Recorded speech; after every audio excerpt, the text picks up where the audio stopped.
want some sauce? Scene 1, Apple, take 1. Today we're going to be doing some canning, and we're going to have some fun with this because I'm going to purposely can some stuff incorrectly, just so you can see that if you don't follow a recipe and you just wing it, you're probably going to end up with a result that you're not going to like. Okay? Canning for the most part is something that's pretty simple, but there's a lot of people that are afraid of it because, you know, when you say I'm going to put something inside this jar and then just put it in the cupboard for 6 months and then we'll open it up, it's kind of like, yeah. That scares people because they start immediately thinking it's going to go bad. And they're right, it would if you weren't canning it, right? If you weren't canning it correctly. I do not claim to be an expert on this at all. There are people, though, out there that are experts at canning. Following these basic rules, you're going to be safe the vast majority of the time. Okay, you're not going to have too many problems. But with that being said, it's easy to overcook something. Okay, it's real easy to overcook something. We have things like mold and fungi and bacteria and all sorts of nasty stuff, toxins, you name it, and it's all around us. It's out in the soil, it's on our food, it's everywhere. And generally it's in a small amount, so you don't really have to really worry about it unless you're sensitive to it. But some of these things in different environments can reproduce rapidly, and then when you ingest it at that point, it ends up taking you out, or it makes you really sick, okay? So the idea of canning is to basically eliminate all of these things with the usage of heat. Essentially what we're doing is we're using chemistry to make safe food. You know, human beings do really well in a given temperature range. You know, if we do the most ideal work and we are the most active probably somewhere between like 60 degrees and maybe like 85 or something along those lines. That's when we're the most active. Now, we can survive in an environment of like 105 or even like 40 degrees, but not for too long, right? In other words, if we're exposed to the environment when it's like 40 degrees and it's just our bodies, we're not going to last very long. And it's the same thing. If we're naked and we're out in 105 degree weather, we're not going to last too long. Okay, the environment's going to end up getting us. Now, granted, you could drink water and stuff in that 105, and you'll be able to last a little bit longer. But if we turn up to 120, the water's not going to be enough. I mean, it's going to take you out if you're not clothed and you're not in the shade and stuff. It's just a matter of time. Bacteria and fungi and all that other good stuff is pretty much just like that. It has a sweet zone where it does its best. In other words, it can reproduce the most. And then it ends up having areas where it starts dying off, or it slows its production down. So when it's really cold, it slows things down, so this is why we freeze food, to slow the production of these bacteria and fungi and all this other good stuff. When we come up here to the hotter portions, we're actually trying to denature it, we're trying to destroy them, and we're going to be using heat. As soon as we get to about 140, 180 degrees in that area, that's when we start getting some damage done to these guys. That's when we can start doing some damage. 212 degrees Fahrenheit, that's here in the United States, that's the boiling temperature.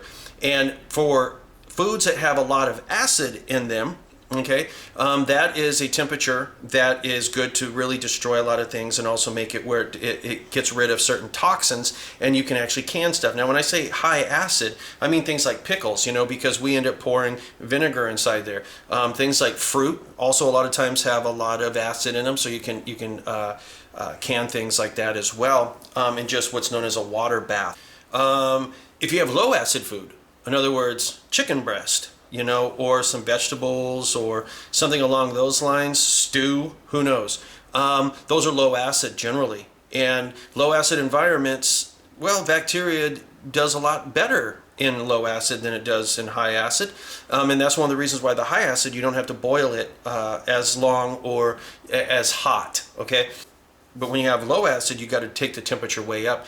You got to get to like 240 degrees. You got to hold it there for a long time so you can denature, you can destroy the bacteria, you can destroy the fungi, all that other good stuff. But you can also end up getting rid of the toxins that those create. Okay, so it's important that we end up getting the temperatures right depending on the acid level of the food. And I know this seems like it's a long drawn out thing, but it's important. So okay, hey, we got to boil food in order to destroy the bad guys, right? In order to destroy the bad guys, we got to boil the food. Okay, I get that.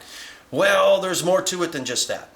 So boiling happens when you have a change in the vapor pressure, basically. So Just because something boils doesn't necessarily mean that it's 212 degrees. That's at sea level, it boils at 212 degrees. But if we're at a higher elevation, it's going to boil at a lower temperature. And then those lower temperatures are not going to be killing any of the bacteria or the fungi, depending. I mean, it'll kill a certain amount, but it's going to be a little bit less effective because the pressure is reduced. The ambient pressure here at sea level, it's 14.7 pounds per square inch.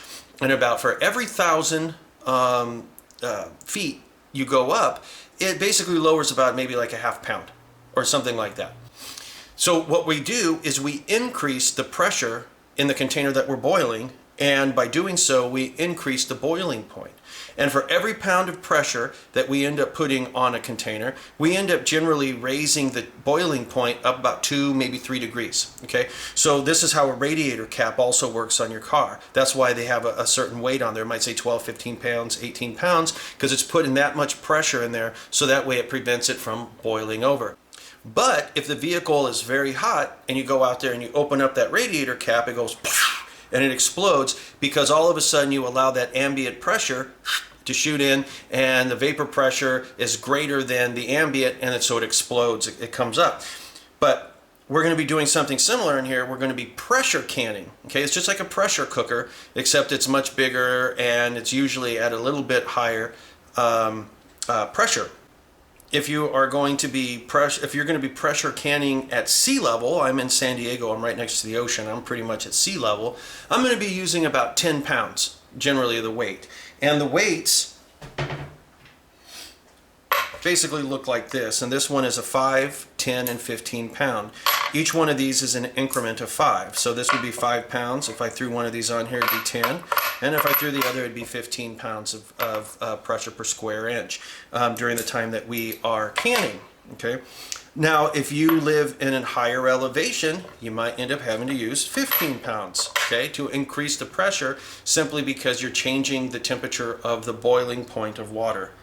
Along with the pressure, with this, we also have to worry about the time frame. And a lot of times, the time frame can be quite long. It can be an hour and a half. You know, it can be even longer than that, depending on what you're trying to cook and the size of the container, because the container size is going to change that too.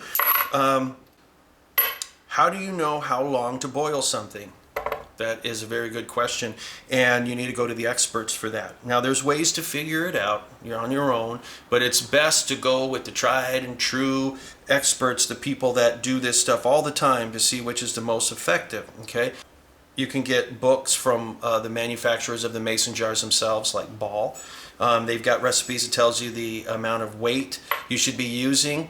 It tells you exactly how long you should be cooking something, depending on the size of the container. And then there's also references online that is from our government. I think it's like the Department of, I don't know, Food Canning or something like that. I don't remember exactly who it is, but they've got pamphlets that you can download, or you can just buy the book, and it tells you everything you need to know about canning. It gives you the recipes, it tells you how long you should can, it tells you everything. And that way you can make sure that you're doing stuff safely. Because if you do things safely, there's no reason why these things can't last for years in your cupboard. Even though generally they say, you know, use it within a year. There's meat and stuff like that that has been canned for a year, 2 years, and people have been eating it, and it's okay. One thing that ends up happening, though, when you do cook things, you lose vitamins, you lose nutrients when you cook them. When you start canning, you're going to be losing a little bit more because of the high temperature. As time goes by and they're sitting in that mason jar, you're going to be losing even more nutrients. Things are going to start breaking down, flavors might start changing. It might still be safe to eat, but it's not going to be ideal. So you want to use this stuff within 6 months to a year, and as long as you do that, once again, you're going to be okay. Today, we are going to be doing a few things. I am going to be canning chicken, and I am going to be canning beef. There's a few things that you can do, and I am only going to need like 10 pounds. I'm right next to the ocean, so I'm not going to be using this. If I used 15 pounds, okay, it does increase the temperature, and it does cleanse, I guess you can say, or sterilize the meat a lot better, but it also ends up kind of overcooking things as well too, and you got to be careful of that. In other words, Pickles, you don't pressure can them. They'll turn to mush because it's overcooked. You want to just do a water bath, and we might end up doing some pickles a little bit later on so you can see how to make some pickles. But today we're doing meat. We're going to be doing the stuff that everybody's afraid of doing.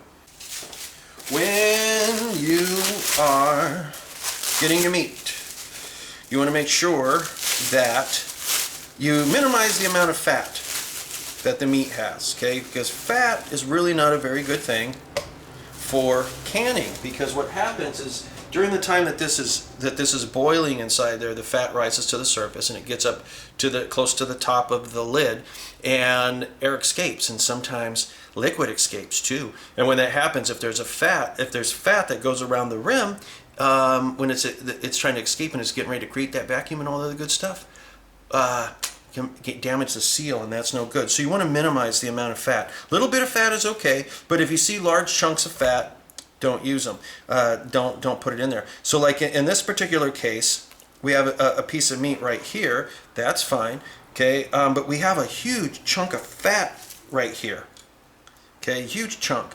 And what I can do with this is just maybe make like a little bit of a broth or something. Maybe just give it to my dog or whatever. But I do not want to can something like that, okay? So I'm just going to put that to the side. And when you're canning meat, you want to cut it into pieces that are manageable. In other words, not too big of pieces, okay?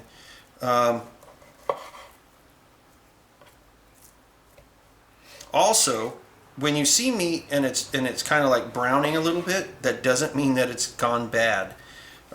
I can't tell you how many people think that it means it's gone bad. It hasn't, okay? That just has to do with the amount of oxygen that is basically present. So I'm cutting these guys into smaller pieces, looking at all of this, making sure that we're kosher, and I'm going to call pretty much that good for this piece of this beef. I'm going to be cold packing this, okay, or raw packing, and this is a mason jar that I had just cleaned in the dishwasher. Since I'm going to be putting meat inside here, believe it or not, you don't really have to worry about things being as sterile as you would if you were just going to end up, doing like a water bath, because the heat that happens inside the pressure cooker is just so great. Anything that's in here, it's going to kill it, right? I mean, make it clean and try to be as clean as possible, obviously, but don't kill yourself making it like, you're a brain surgeon, okay, and everything has to be sterile and you're worried about cross-contamination. You don't really have to worry about that when you're doing something raw like this. If you are cooking something, if you are canning though, and you're just doing like the water bath, at that point you do need to be a little bit more cautious, okay, because you're not pressure canning it, and it's a little bit easier for microbes to get inside your goodies right here. And of course, it's not going to hurt to be cleaner, okay? It's not going to hurt, but it's kind of an unnecessary step. This being inside the dishwasher, clean enough, okay? After all, the meat is full of microbes. Come on, guys, let's be realistic here. Here's another piece of meat that I ended up getting, and this one has a lot more fat on it, and so once again we have to be a little bit more cautious, okay, when it comes to that, but it doesn't mean that we can't use it. Just big chunks of fat, just try to be careful with, but this is two different types of meat actually, because the first one that I had put inside there is what's known as rolled ribeye, and this one is chuck. A lot of fat right here, and it's really unfortunate too, because fat is flavor, and that's one of the bad things about this, but you got to take the good with the bad, I guess. And there's enough fat in here still that I think it's going to give me okay flavor. This stuff I can use for something else, so it's not wasted. Okay, so there we go. I'm going to call that good for this, and this is what's known as head space, leaving a certain amount of room from here to the top. Okay, generally it's about 1 inch. You don't want too much head space, okay, and you don't want too little head space. Generally about 1 inch is about right for what we're doing here. But once again, look at the recipes, okay? It changes depending on what you're making, okay? But I think what we got here is good. Now I can take this and kind of shake it a little bit to see if I can drop things a little bit lower, to see if I can put some more stuff in there, just to make sure that I get the maximum amount. And it looks like I can. I'm going to call that good. I have about 1.25 inches head space, and I'm going to call that good. Okay, so now what we're going to do is we got, where the hell is it? We got these new lids. Now you can reuse the lids, but generally it's not recommended. So new lid, the rings you can often use a lot of times, reuse them, okay? And these lids come in 2 sizes, wide and small, and for this it's wide. And I'm going to clean this off, and now we got to season the meat, okay? I'm going to be putting some salt in here, and I'm going to be using what's known as pickling salt or canning salt. And this salt is different than regular salt because it doesn't have anti-caking agents in it, and it doesn't have iodine. The anti-caking and the iodine can change the color of the food and make the liquid look a little foggy and stuff. Doesn't hurt it any, it's just really for appearance, okay? So you can use it in a fix, but okay? This salt isn't that expensive. But I'm thinking, for the amount of meat that's in there, that might be just about right. I'm gonna add just a little bit more, because you don't want it to be over salty, okay? And adding a bunch of salt might help a little bit with like getting rid of some microbes and stuff, but it's not guaranteed, okay? So just because you add a bunch of salt doesn't mean that you're gonna make it like where it preserves better. In some ways, yeah, it will, because you're gonna end up making it like a microbial desert and stuff, but that doesn't necessarily mean that this like sanitizes it, okay? It just makes it more salty. This is a good amount for the salt. Now, I'm going to be putting a bay leaf inside here for flavor. And if you want to put a little like garlic powder in here, you can. If you want to put a little onion powder in here, you can. If you want to put a little bit of black pepper in here, you can. I can't have any of those because of food allergies and intolerances, so I can't put it in here. Salt with bay leaf is fine. One of the reasons why I'm not going to be putting things like oregano or thyme or rosemary or anything else inside here is because it makes it a little bit more neutral. And not only that, but you have a lot of those little leaves that sometimes they get pushed up and they get put around the rim, okay? And it can help break the seal. So I don't even bother doing it. If you are going to be doing something like that, make sure you put it at the bottom before you put your meat in, so it the meat acts almost like a filter to prevent pieces wanting to come up. So now we have to make sure that the lid is clean as well as around the outside of this. And when I say it's clean, in other words, there's just nothing there that can stop a bad seal. Generally, people will end up using things like vinegar. You can use vinegar. I, on the other hand, am using wild turkey. And wild turkey cleans everything just so much better. And I know that's sterile now. Okay, I know that's sterile. Alcohol will remove the fat molecules a lot better than vinegar will. Okay, and that is clean. So at this point, we put our lid on, and we'll put our cap. And this is hand tight. Now, when I say hand tight, you turn it until you have a solid connection, and then maybe just a little bit more. Okay, you want it to where if you turn it upside down and there was water in it, no water would come out. You want it to be sealed, but you don't want it to be where it's like Hulk Hogan is going to be the only person that's going to be able to remove it. Okay, so just snug like that. Okay, that's fine. I didn't add any liquid to this at all, and this is going to be ready to go into the pressure canner. And in fact, what I'm going to do is I'm going to put water in the pressure canner now. So this is a pressure canner. It's a Presto one, and I got this maybe 70 bucks at Walmart. Okay, and inside here I've got water that goes up to about my first knuckle. There's a line in here somewhere, and this is all I really have to do as far as the water for how much I'm putting in here today. And we have a base for this. And the reason why we have a base here is because if you just end up putting your jars inside here, they have a tendency to kind of wiggle around during the boiling process and they can crack. So you put this down here to kind of stop that. Sometimes people take an old rag and they'll just put an old rag inside there and boil it on top of the rag. And that works too. But what we're going to do is we're just going to set these guys in here like this. And I'm going to put them around, one in the middle, and that's pretty much it. And you'll see that it does not cover the top. If we were going to be making pickles, we wouldn't be using the pressure cooker, and we'd have the water go above this, okay? And like I said, we'll probably do that in another video. Right now, we're just going to be canning meat. So let's go ahead and do a little bit more of these. Grab another. This time, let's make something a little different, okay? Let's make some stew, okay? But we're going to be doing pretty much the exact same thing as we did before. Any big chunks of fat, just kind of remove them. You don't have to remove all the fat, just big chunks and stuff. It's not practical to try to remove all fat. Now remember what I said, hey, we're going to end up putting herbs in this because we're making a stew, so we want to put those on the bottom, okay? Just like before, we're going to throw in a bay leaf. I always get freaked out by those because they look like oleander.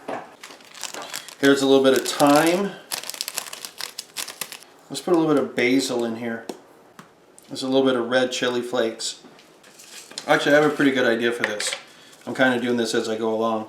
That's a little bit of oregano. I'm going to be adding some carrots to this. Now these carrots are probably going to end up breaking down considerably, but I'm going to use them for flavor. Got a piece of celery here. Guess what I'm going to put in here? That's right, chicken. So I got these really cheap, these breast halves. So let me kind of come in here. And then this I'm going to end up using to make a chicken stock a little bit later. We'll just throw that over here. But we have our breastises right here, and same thing. You can, combination of chicken and beef, I think is going to be okay. You want to put corn in here, you can. You know, you can put almost any vegetable really that you want, but keep in mind, as mentioned before, these things, you're going to be cooking them at a very high temperature. And when you end up doing that, a lot of these things become mush, right? So you don't want to cook things like, grains. Like you don't want to put rice in there. You don't want to put noodles in there. You don't want to put broccoli in there because it's all going to turn to mush, okay? So you want to have things that are going to end up kind of maintaining their shape a little bit. And then just to add a little something to this, help top it off, I've got this can of diced tomatoes that I can pour a little bit of the juice in here along with the tomatoes. And now what we have to do is we kind of have to jam this stuff in here real good. Let's get that down in here, because once again we got to maintain that head space, okay? That's important, maintaining that head space. But we also, as soon as you put liquid in here, you've got to also make sure that there's very little air bubbles. So you go around the outside like this. And that's generally when you put more liquid in here than what I've got. I'm just kind of showing it to you, but you'll see that by me doing that, I've increased the amount of head space, and I can add, ooh, that's way too much. But we might be able to make that work, okay? So we'll just kind of keep pushing this down, compressing everything, and seeing if we can get this to work. But we need to make sure we've got that inch head space. If you want to put onions in here, you can. If you want to put garlic in here, you can. As I mentioned before, I can't have those. Okay, but that is really going to end up giving me the head space that I really need, because as soon as I start shaking this, everything's going to go down. Okay.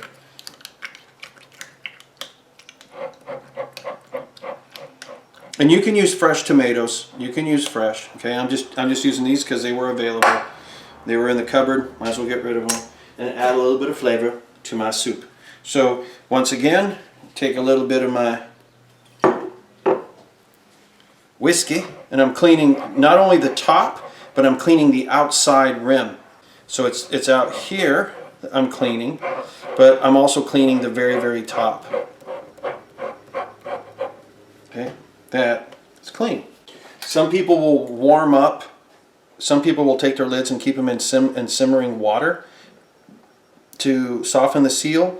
That's not really necessary anymore. You can do it if you want to, but it's really not necessary anymore.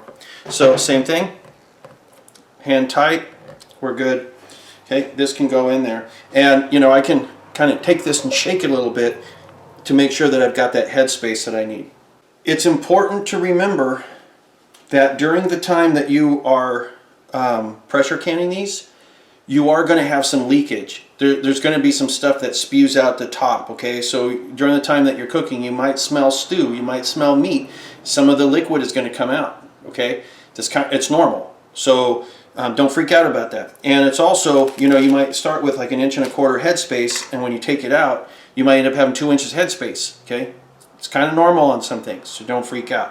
Whatever I can't really get inside here is what I will end up putting inside the chicken soup. Same thing.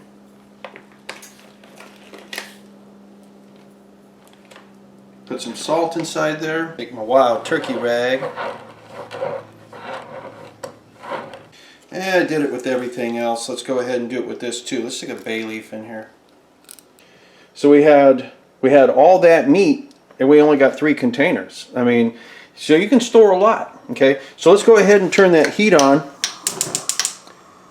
I got this at about a medium high right now, and we want to bring this up to temperature. I've got some vegetable oil, and I'm running it around the rim of this right here to help lube that up. Okay. Using 10 pounds of pressure, which is this. 15 would have this on there, but there's no need for 15 on this because I'm at sea level. If I was higher up, I might have to use something more than that. And we're going to put it on here for 90 minutes, okay, after it gets started. And we don't want this guy to be like all over the place. We want it to be a gentle, like a gentle moving, because that will tell us that it's the right pressure. If it's jumping all over the place, it means it's too high a pressure. Okay, so let's go ahead and wait. We'll see the choo-choo train, and then from there we'll go ahead and we'll start counting down our 90 minutes. So we ended up having the choo-choo train action. We're going to let that go ahead and kind of do that for about 10 minutes or so. We put that on there. How do we know if we should lower the temperature or not?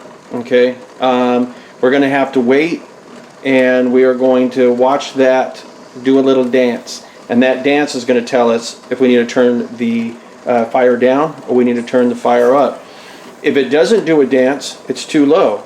If it does an extreme dance, it's too high, okay? And if during the time that you're doing this, if it gets to a point where it's no longer doing its dance, you got to start the timing over. So as soon as you get it exactly right, that's when you start your timing. We don't start our timing yet. We need to get it up to temperature first. So let's wait till we get up to that dance. Okay, we got a dance, and the dance is a little extreme. And I'm going to turn the fire down a little bit. It's calmed down a little bit. I'm going to turn the flame down a little bit more right there. To me, that is about right. I'm not seeing a bunch of steam just like shooting out or a bunch of water, but I'm seeing a gentle little dance. And that's what I want to keep it at for 90 minutes, starting now. And at any time I see this where it just stops moving, I got to turn the heat back up and I got to start the 90 minutes over. So I'll see you in 90 minutes. So it's cooked for 90 minutes, and the pressure release dropped. Got the weight off. Don't see anything coming out. I don't feel any steam.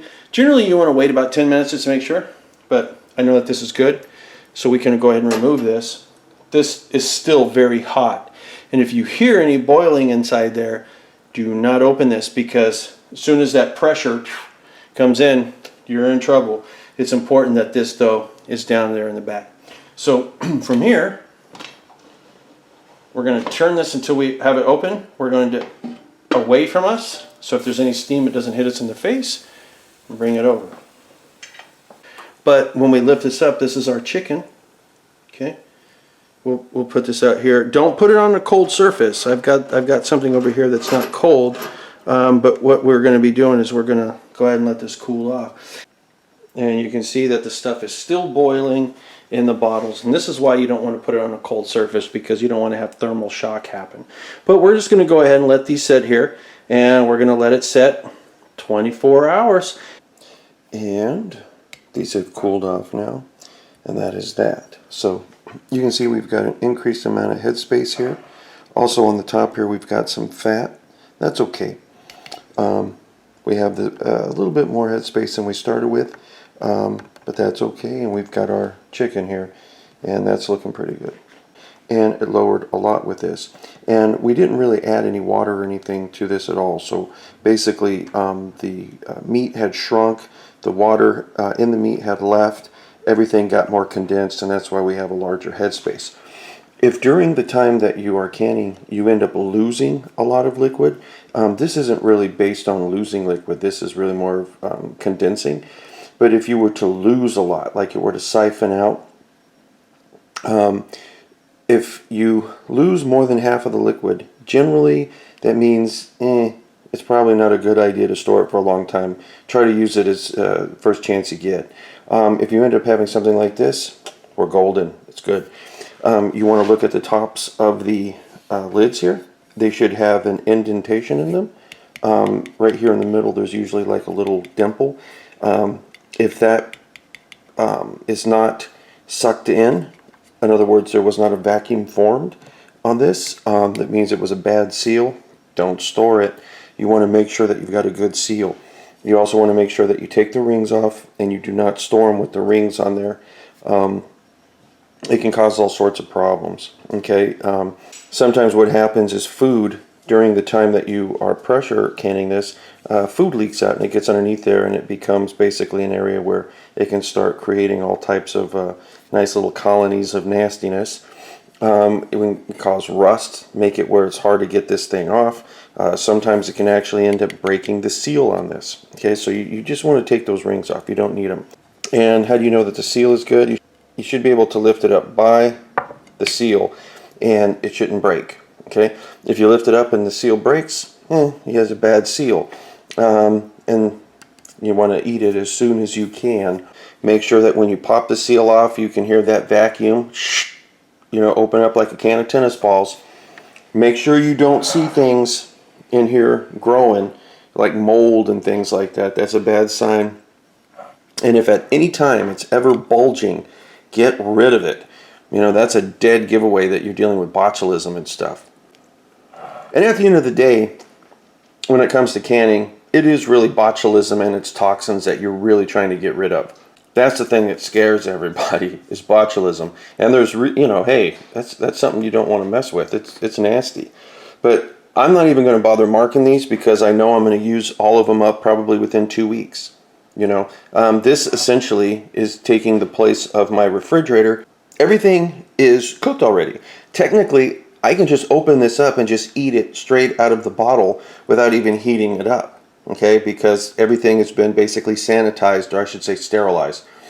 So there should be no microbes in here, or if there are, they should be in a state where they can't reproduce. Anyway, guys, that is that. Hopefully you enjoyed the video. Maybe you learned something.